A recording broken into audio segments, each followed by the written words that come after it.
This is your tech news briefing for Friday, January 27th. I'm Zoe Thomas for the Wall Street Journal. Despite the litany of ways scammers have found to target people online, in the U.S., phone calls remain the primary way swindlers hook older victims. Calls like this one that the Federal Trade Commission shared with us. We found that there was a fraud and misconduct on your tax which you are hiding from the federal government. This need to be rectified immediately, so do return the call as soon as you receive the message. That may sound a bit robotic, but those calls and other more lifelike ones are catching people out. There are ways, though, that tech can prevent you and your loved ones from falling for or even getting these calls. With me to discuss that is our family and tech columnist, Julie Jargon. Hi, Julie. Thanks for joining me. Hi, thank you for having me. So, how big a deal are scam calls? They're a pretty big deal, especially among older adults. A study published last month by the Federal Trade Commission found that 24% of adults over the age of 60 who reported losing money to a scam in 2021 said it started with a phone call. And for even older adults, that percentage is even greater. For people 80 and older, phone calls were behind 40% of scams that were reported.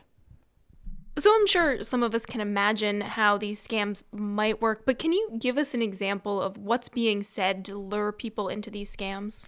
Yeah, scammers use a variety of methods. There are robocalls with a recorded message that comes on when you answer saying that they're from the IRS and they're trying to collect a late tax payment.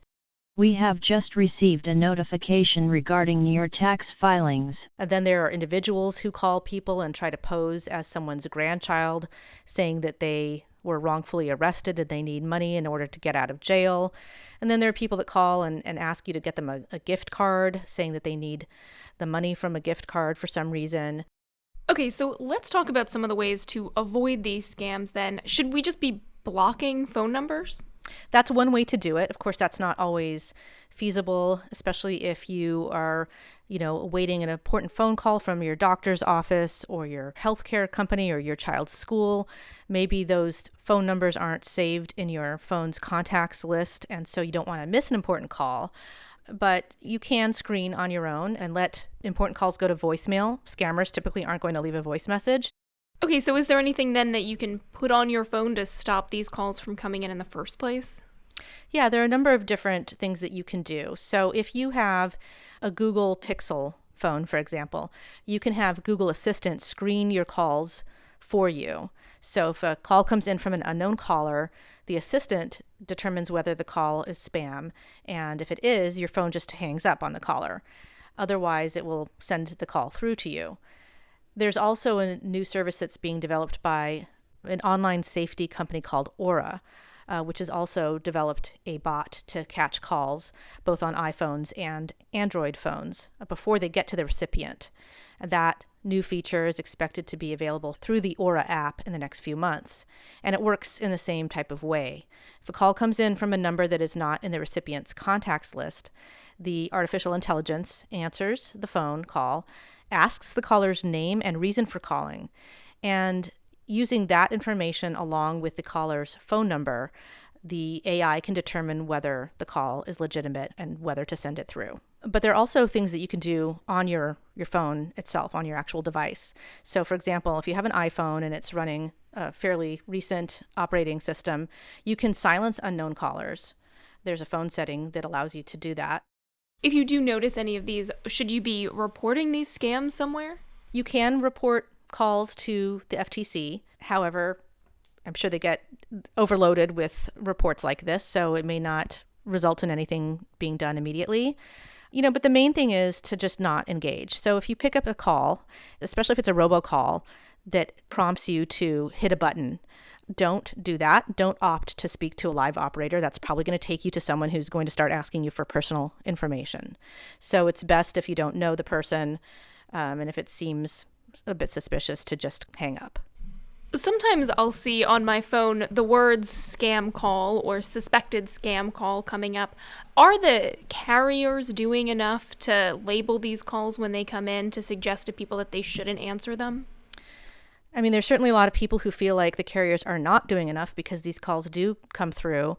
Personally, I have an 847 area code from having previously lived in the Chicago area. I now live in LA, but I still have this number, and I get several calls a day coming from 847 area codes, and I do not answer them. And the callers never leave messages, so they're not legitimate calls. In 2019, AARP did a survey and found that 59% of respondents said they're more likely to answer the phone if a number has their area code.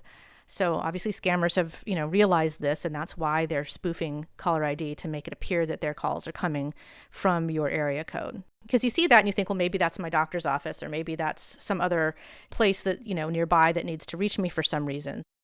Do we expect to see this kind of scam fade over time as maybe less people pick up their phones or stop, trusting phone calls that are coming in? I think that's the hope, and that's the point of this technology, is that will clamp down on these kind of spam calls and scam calls. But people are still picking up the phone, so it's still happening. It's still a major problem. But yeah, if people stop answering their phone, the scammers will find another way, and they are finding other ways to reach victims. There's text scams and email scams and social media scams. So there's multiple ways that scammers will, look to the next place to go to find people. A little game of whack-a-mole, I suppose. That's our family and tech columnist, Julie Jargon. Julie, thanks for joining us. Thank you for having me. And that's it for Tech News Briefing this week. TNB's producer is Julie Chang, our supervising producer is Melanie Roy, and our executive producer is Chris Sinsley. I'm your host, Zoe Thomas. Thanks for listening, and have a great weekend.